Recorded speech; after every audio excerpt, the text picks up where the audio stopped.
Peaceful Patty, and here's chapter 6.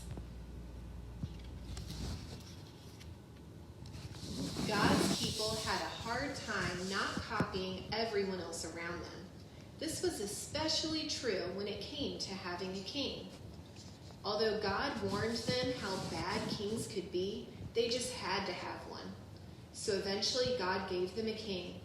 Be careful what you ask for, you just might get it. The first king was Saul. He was very impressive height-wise and pretty disappointing in every other way. The second monarch, young David from Bethlehem, was definitely much better. In fact, before we get to the king, there's almost no one more important than King David.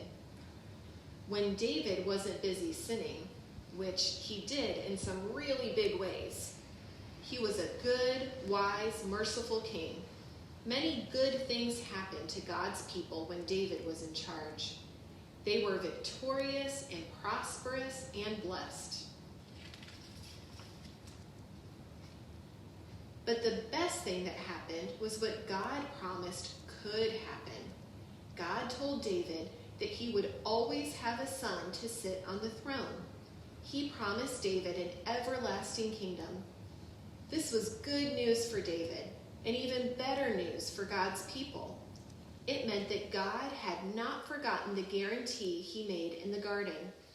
A deliverer was on his way. And now everyone who had ears to hear knew he would be a son of David.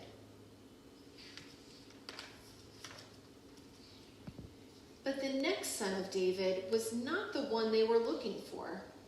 Solomon started off on the right foot, but he ended up tripping quite spectacularly.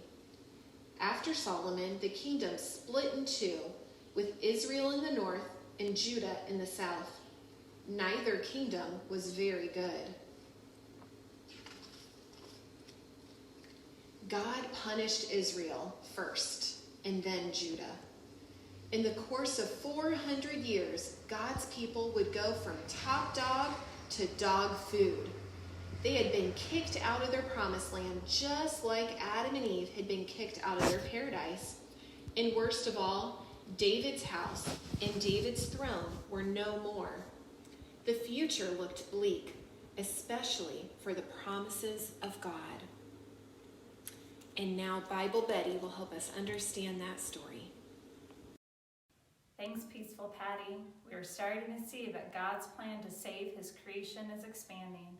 And up to this point in history after the fall, God had saved one man, a family, and now a nation.